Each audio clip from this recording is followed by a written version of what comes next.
meus amigos, olá minhas amigas, sejam muito bem-vindos a mais um Direito Criminal ao Vivo.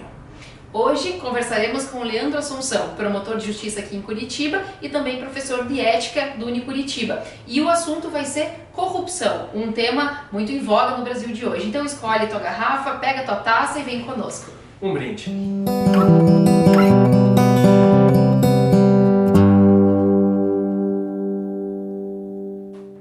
Sejam muito bem-vindos, muito bem-vindas. Hoje nós temos aqui um convidado especial, Leandro Assunção, promotor de justiça, professor de ética do Unicuritiba, professor da FEPAR. Seja muito bem-vindo, Leandro. Muito obrigado. E conta para nós uma coisa, como que um promotor foi parar na ética, nessas propedêuticas do direito, na filosofia? Cara, bom, primeiro, obrigado pelo convite, Manuel, Michel, obrigado pela oportunidade.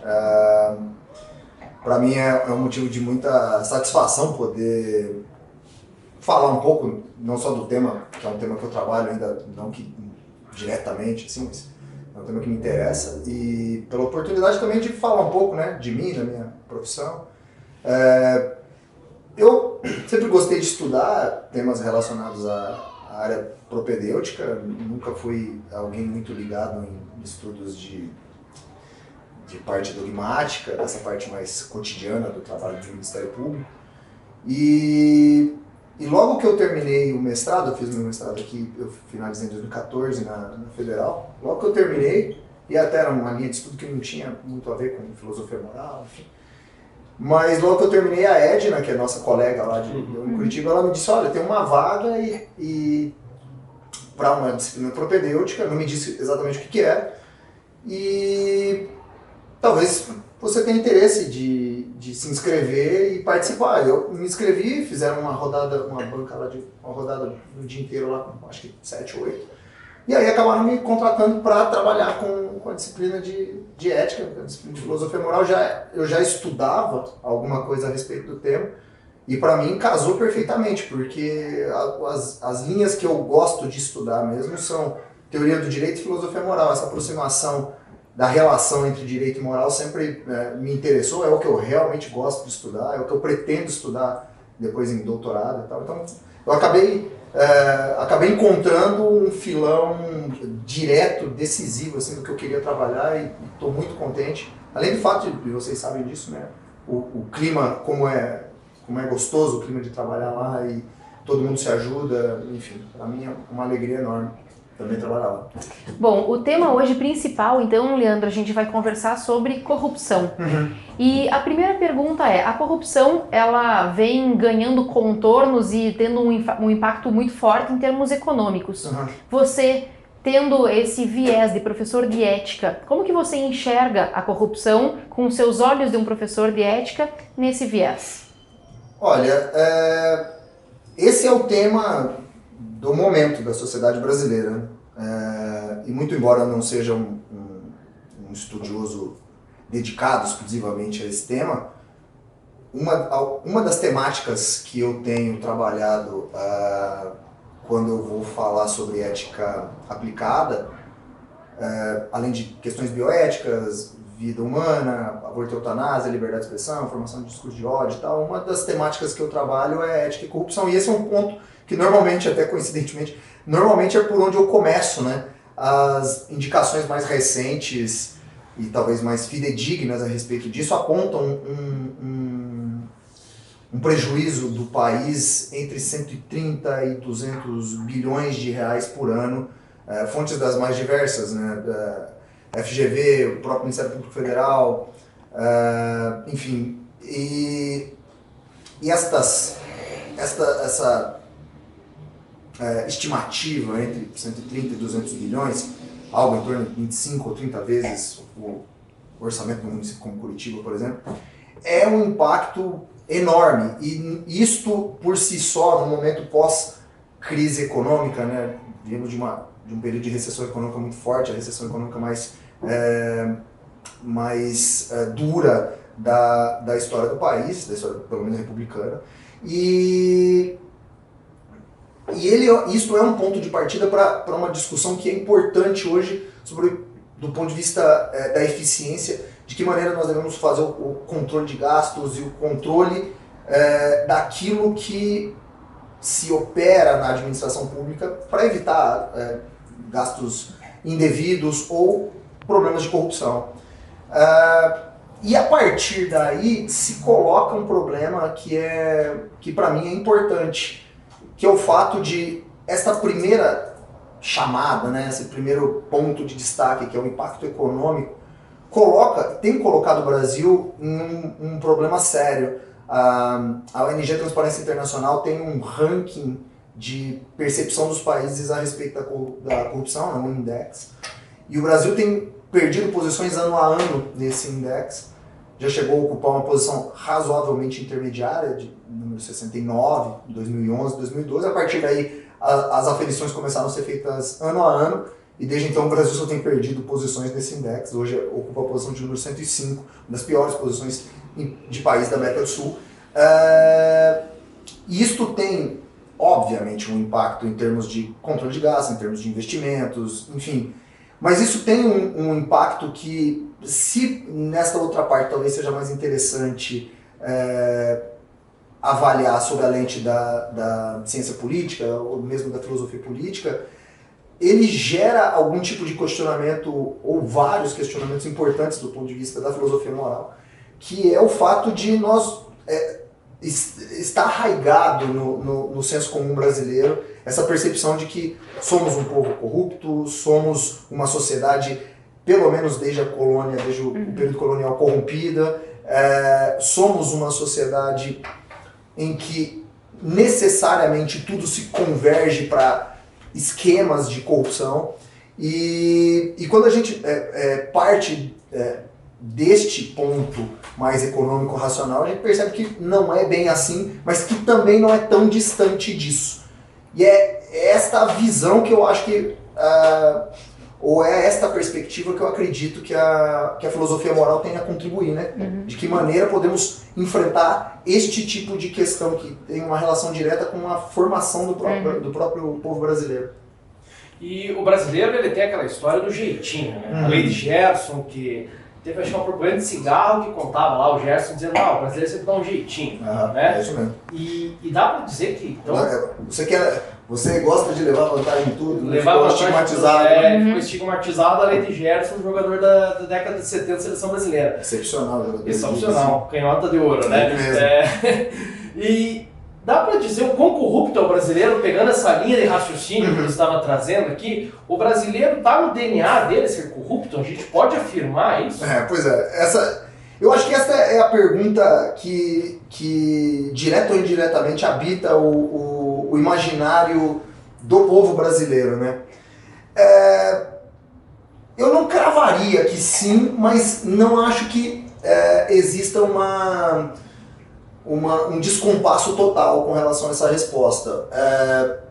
Na minha opinião, algo que é decisivo e me parece que nós no Brasil ainda não temos uma tradição de construção teórica, de análise acadêmica do problema da corrupção. Acredito que os episódios dos últimos anos, talvez dos últimos 15 ou 20 anos, esteja a formar acadêmicos com este propósito de fazer este tipo de estudo, mas me parece que é impossível se dar qualquer resposta técnico-teórica a respeito da corrupção se nós desprezarmos o problema que, de fato, se talvez seja exagerado dizer que a corrupção, o gene da corrupção integra o DNA brasileiro, se somos corruptos por natureza, e se a gente for pegar o próprio index da Transparência Internacional, nós vamos ver que a gente está numa posição hoje média para baixo, mas mesmo assim de uma relação de 180, nós estamos na posição 105, ou seja, tem muitos países ainda numa condição de percepção da corrupção mais intensa do que o Brasil. De outro lado, eu acho que nós não podemos descartar aquilo que na minha concepção é o ponto primordial da relação, aquilo que determina a relação do brasileiro com seus pares, em termos de, numa ideia do que é moralidade mesmo, né? Naquilo do estabelecimento de padrões normativos de conduta que possam, ou de comportamento que possam permitir uma convivência entre estas éticas individuais de forma minimamente justa, minimamente aceitável. O que, na minha concepção, caracteriza estas relações no brasileiro é o patrimonialismo pessoalista. É aquilo que o Faulo descreveu nos Donos do Poder e que o Sérgio Buarque de Holanda descreveu nos Raízes do Brasil. Tanto o patrimonialismo pessoalista, ou seja, aquela confusão deliberada e que não é possível de se solver, não é possível de se, uma vez unida, não é possível mais de se separar, a confusão entre o público e o privado. Essa é para mim, não sei se eu não sei se eu arriscaria dizer que esta é a marca do ibérico, mas esta é a marca do brasileiro. Ou seja, o estabelecimento das suas relações sociais e das suas relações com o Estado a partir de uma ideia patrimonialista, pessoalista, de uma relação da aplicação da lei, não uma aplicação impessoal, racional e previsível da norma. Nós temos sempre a aplicação da norma a depender onde ela incide, quem está envolvido no caso concreto, enfim. Eu acho que esta é a marca das relações sociais estabelecidas pelo povo brasileiro, pela sociedade brasileira. Ou seja, nós não nos pautamos ou não pautamos nossas relações sociais pelo princípio da impessoalidade, pelo princípio da aplicação da norma direta, impessoal, racional, previsível da norma, mas nós temos a característica de mantermos as nossas relações entre indivíduos e das relações com o Estado, inclusive na aplicação de regras jurídicas pautadas pelo princípio da pessoalidade, esse patrimonialismo pessoalista. Isto marca as relações brasileiras, isto marca o modo como nós enxergamos a prática de ilícitos, sobretudo que envolvem a coisa pública, a res pública, porque também há esta má percepção no brasileiro, e volto a dizer, não sei exatamente se no ibérico, né, nos países que têm influência ibérica, mas no brasileiro se tem esta característica muito evidente desta má compreensão do que é a coisa pública, a coisa pública não como sendo de todos, mas como sendo de ninguém, e isto de fato define e marca esta percepção de que não, o brasileiro ele já nasce corrupto. Eu não seria determinista nestes termos, mas me parece evidente que Faulo e o Sérgio Buarque de Holanda têm razão, tanto quando falam de um patrimonialismo pessoalista, formador de estamentos sociais de difícil mobilidade social, mas o Faulo é mais essa preocupação, como a descrição que o Buarque de Holanda traça do homem cordial brasileiro e o homem cordial marcado por essas relações pessoais e não de impessoalidade do império da lei. Né? Sim. E Leandro, nesses teus estudos você percebe que a corrupção, enquanto uma marca do brasileiro, seja de uma forma determinante ou não, ela tem uma ligação com outros pecados éticos? Tudo isso pode ser colocado no mesmo saco?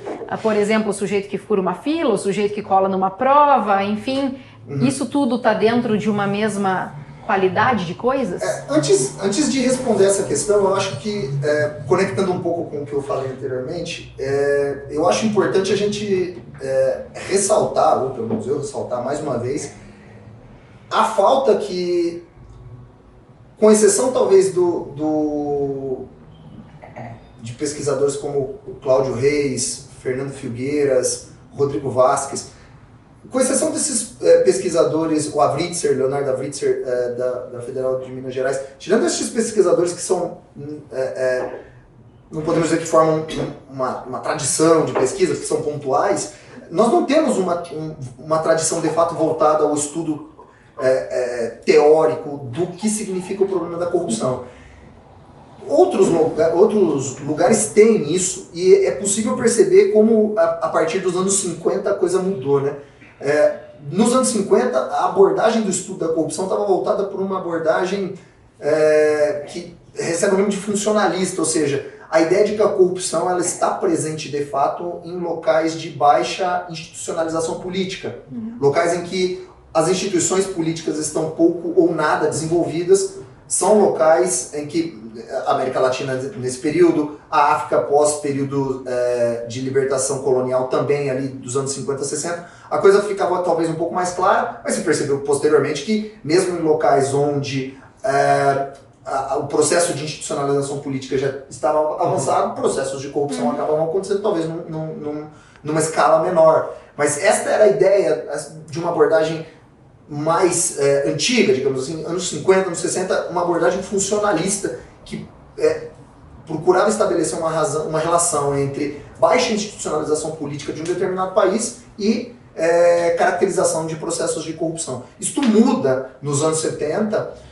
quando se começa a verificar a corrupção, que é algo que a gente está passando um pouco aqui hoje no Brasil, verificar a corrupção através de uma abordagem culturalista, ou seja, há uma cultura de corrupção instalada em um determinado local, em um determinado país, e esta cultura replica processos corrompidos, corruptos na sua base. As autoridades e as elites deste local imprimem estes processos também nas suas relações e, portanto, ela acaba disseminando justamente este comportamento a partir desta absorção das elites e das autoridades no topo da estrutura social, replicando esta ideia de que nós temos uma cultura de corrupção, nós somos uma nação eventualmente corrompida, esta ideia da conexão do DNA e da presença desse gene da corrupção, e que, portanto, o enfrentamento desse problema vai se dar a partir de um trabalho educacional, de um trabalho de construção, que eu não diria moral, mas diria moralizante, um trabalho de construção moralizante, de aperfeiçoamento destas práticas e de eliminação delas, no sentido de fazer a evolução e o amadurecimento dessa sociedade com relação a problemas de ordem, problemas da corrupção. Dos anos 80 para frente, com pesquisadores como Mark Warren, Susan Rose Ackerman, Joseph Nye, esses pesquisadores já procuraram estabelecer uma abordagem, uma perspectiva que, na minha concepção, é a mais adequada, ou aquela que enfrenta melhor o problema, que é uma abordagem econômica, ou seja, você pensa a corrupção a partir de uma relação de custos, riscos e vantagens que você pode aferir ou perder se você se vincula a um processo de corrupção. São três abordagens que acabam descrevendo de uma maneira mais completa o fenômeno e elas não se anulam. Me parece que a abordagem econômica é a abordagem preferencial, mas há, de fato, um componente cultural de melhoria, de amadurecimento de uma determinada sociedade, e também há o fato de que necessariamente a gente conecta a evolução das instituições de um determinado local com a redução das taxas de corrupção e com a melhoria do sistema educacional, etc. Bem pensado desta forma, ou bem descrito dessa forma, o problema se coloca, e tem um artigo de dois pesquisadores da USP, Caio, agora me fugiu o nome, e Mar Soares, que eles colocam em termos exatamente desta pergunta, ou seja, nós podemos dizer que pequenos desvios ético-morais, e aqui eu vou tratá-los como sinônimos agora, né? Pequenos desvios ético-morais fazem parte ou estão na base de um processo cujo ápice, último degrau, é a caracterização de grandes desvios de recursos públicos, de dinheiro público, de corrupção de grandes empresas de um determinado país. Muito embora o senso comum indique que sim, eu me inclino a dizer que não. Eu acho que há uma diferença entre problemas de moralização social, ou seja, você enfrentar pequenos desvios éticos com algumas correções, talvez de constrangimento social, né? E a gente lida com isso cotidianamente, furar a fila, andar com o veículo no acostamento, colar em prova, enfim, estes pequenos desvios cotidianos estariam representando uma espécie de problema que qualitativamente é distinto do problema dos grandes escândalos de corrupção. E o fato de, eventualmente, nós turvarmos o enfrentamento do aperfeiçoamento da moralidade pública com a melhoria disso que podemos chamar de moralização social, o fato de turvarmos e estabelecermos que esses dois campos são a mesma coisa, apenas quantitativamente diferentes, para mim claramente sugere um erro estratégico de enfrentamento. Você vai atribuir o mesmo remédio para as duas situações, me parece uma questão evidentemente falha, E eu acho que é importante que, em alguma medida, isso possa ser traduzido também para a opinião pública brasileira, no sentido de que nós temos pequenos desvios éticos, eles não se conectam diretamente como um processo evolutivo com grandes desvios da coisa pública, são fenômenos distintos a receber tratamento distinto e que podem ser compreendidos de maneira diferente. Então, muito embora haja no senso comum brasileiro esta concepção de que se trata de um processo evolutivo, de que uma coisa tá... Você, sei lá, quando colou numa prova, quando estava com 15 anos, necessariamente você já está marcado para, se não tomar cuidado, se transformar num grande corrupto da coisa pública daqui a 30 anos. Para mim são coisas distintas, muito embora sejam problemas importantes da sociedade brasileira, são problemas importantes distintos a serem compreendidos de forma diferente e com respostas também diferentes. E com base então nessa tua resposta agora, é possível, primeiro, acabar com a corrupção? Segundo, se não for possível, existe alguma forma de você tentar manter em controle essa corrupção, manter um controle sobre como isso acontece? Assim... Pela cara dele, já, meu Deus do céu, o que eu vim fazer aqui? Olha, eu posso dar uma percepção de quem não estuda definitivamente o problema, mas que estuda. Sim.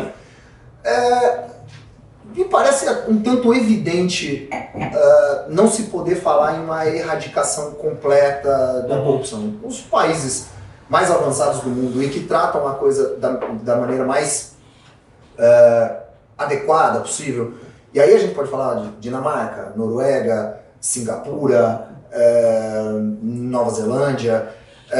Você tem Canadá, você tem em alguma medida alguns fatores, alguns processos de coisa corrompida, processos de corrupção.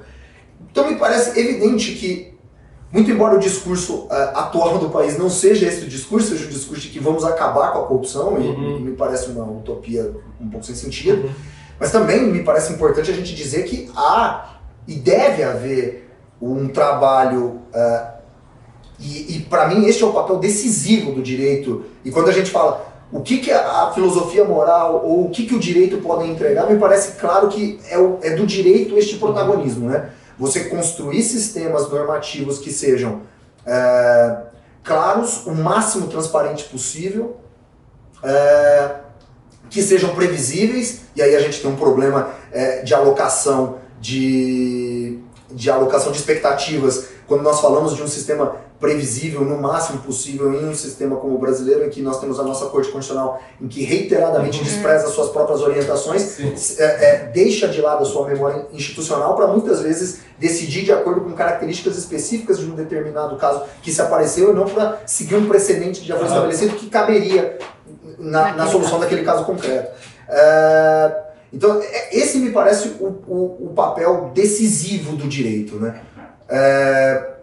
Você, além de construir sistemas normativos claros, objetivos, transparentes e previsíveis no máximo possível, o desenvolvimento de instituições políticas, seja das instituições das esferas de poder, né, executivo, legislativo e judiciário, seja do Ministério Público ou dos órgãos de controle, toda esta gama de instituições que trabalha neste foco, ela deve passar por um aperfeiçoamento contínuo, seus integrantes, etc.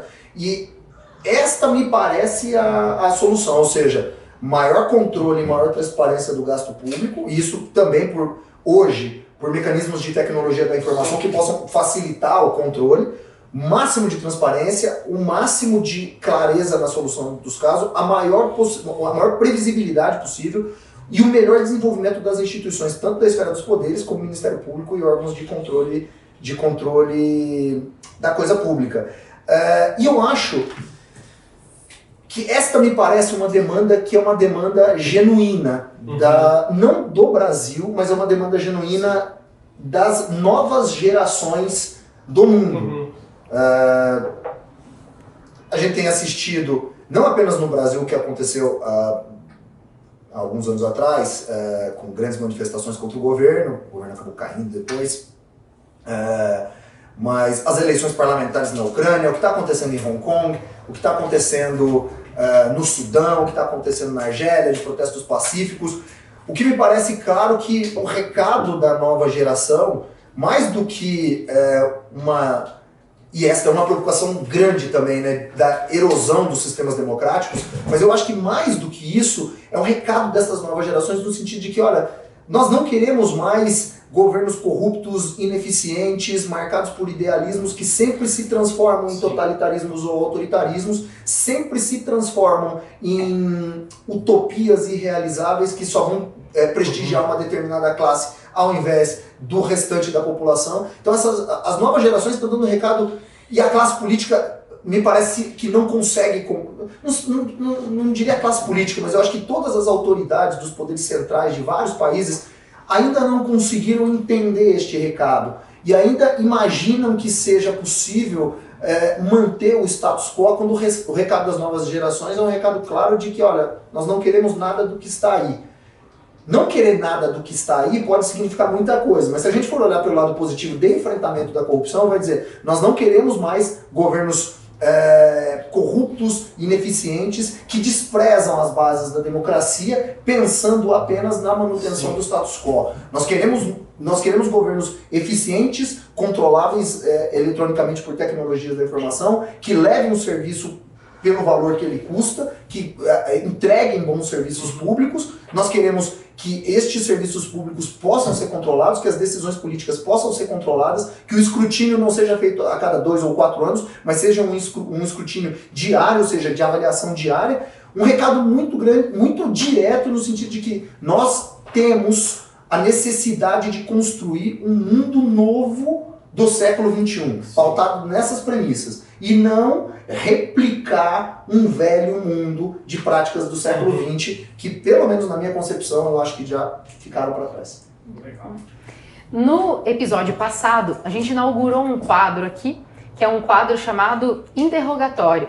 São perguntas rápidas, em que você tem que responder rapidinho o que vem na sua cabeça. A Inquisição estava aqui, não tem direito ao silêncio.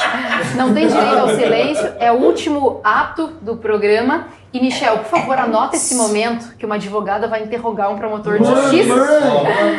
Vamos começar perguntando. Leandro, um livro que te marcou?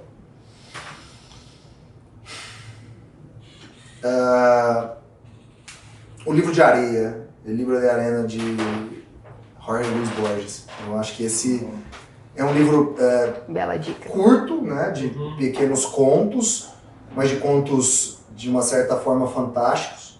Fantásticos no sentido do irreal, né?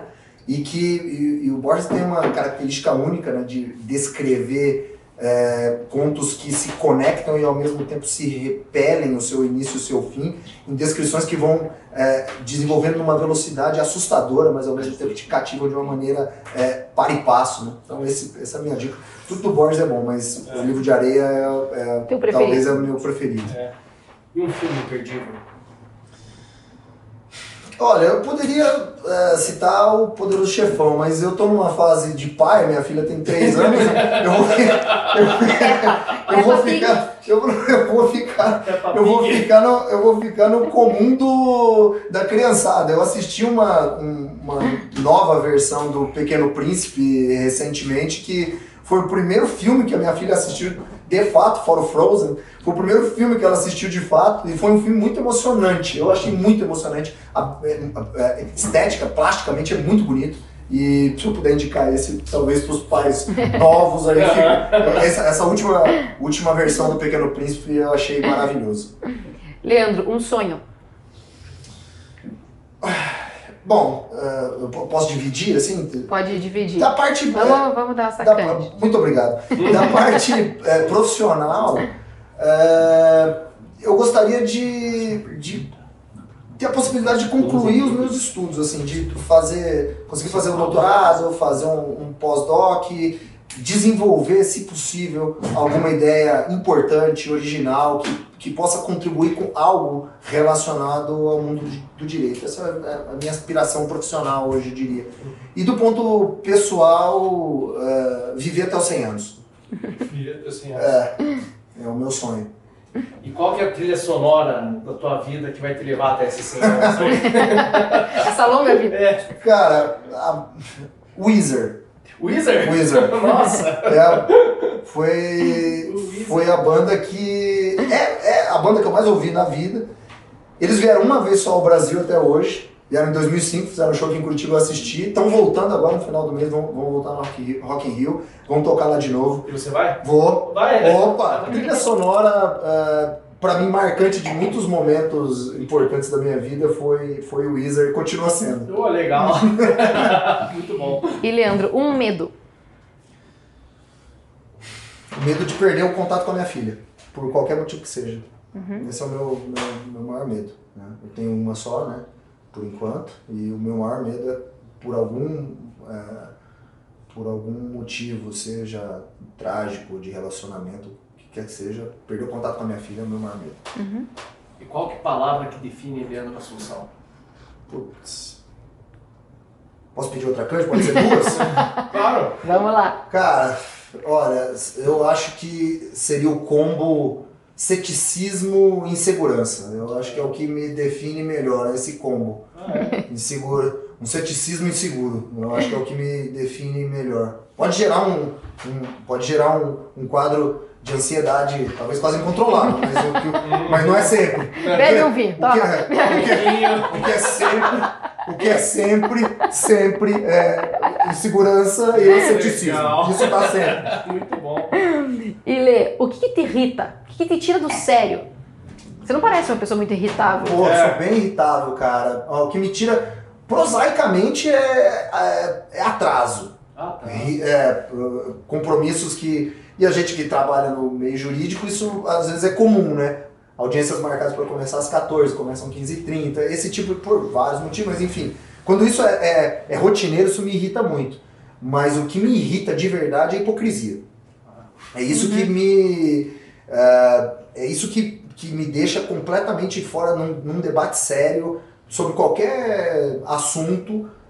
Hipocrisia é o que me deixa mais irritado. O comportamento que mais me irrita. E a parte boa agora, comida preferida? Ah, bom, churrascão, né? Sempre, Churrascão. né? Bom churrasco e comida asiática. E algum churrasco, alguma comida asiática em Cara, especial para recomendar e para o pessoal que tá ouvindo, tá vendo a gente? De comida asiática eu gosto muito de Pad Thai, que é uma espécie de um yakisoba, mas é um macarrão com... Onde você come isso aí? Cara, aqui tem um lugar aqui se eu não me engano é Tuk Tuk, que é aqui na Vila Isabel. É Tuk Tuk. E tem mais um outro que eu acho que fica no Hugo Lang, que também faz um Pad Thai muito bom. E churrasco, cara, do meu pai e do meu sogro. Então, quem quiser ir a Londrina, quiser ir a Barracão um dia pra visitá-los, O Barracão é bom, hein? Aí, ó, estão convidados pra comer o churrasco do seu Edmilson, do meu pai e do seu Célio, meu sogro. É, muito bom.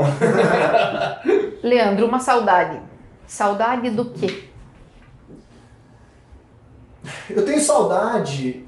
Hoje é mais fácil por conta de redes sociais de você conversar com os amigos, né? Mas eu tenho muita saudade de conversar com os meus amigos, sobretudo os que estão morando fora do país.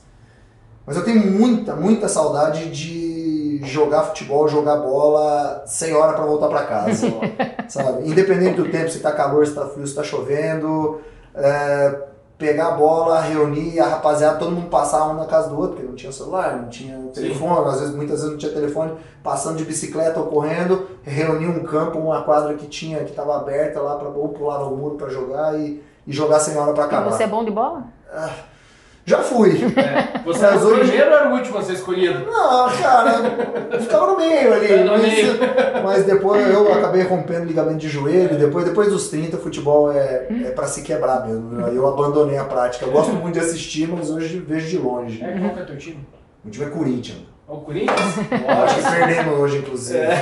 Não. Sem comentários. Mas isso aí estraga o começo da minha semana. Ah, sério? Ah, cara. Tá na lista do que se irrita. Corinthians perder jogo no domingo me estraga o começo da semana. Podia ser coxa. Pois olha só. Não fala nada, tem muito amigo coxa, os caras vão cobrar. Já vamos perder um tanto da audiência. Vão me cobrar depois. Né? E qual foi a tua maior realização? Ser pai. Ser pai. Sem dúvida. Duas coisas que, se eu soubesse que seriam tão boas, eu teria feito antes. ser pai e trabalhar como professor. Ah, sério? Legal. Olha só, que bom. Muito obrigada. Então, Leandro, com isso a gente... Não? Não. Aí, Quase que... O Não. Leandro confidenciou pra Meu nós Deus. que trabalhou em Pato Branco, em sim. Meu Deus, quase esqueci um dos temas principais. Barracão, graças ao sogrão. Meu sogro mora lá, verdade. Vamos acabar o interrogatório. Não vou perguntar se é pra barracão por causa do vinho, por causa do sogro. Tá bom. Isso bom. deixa de lado.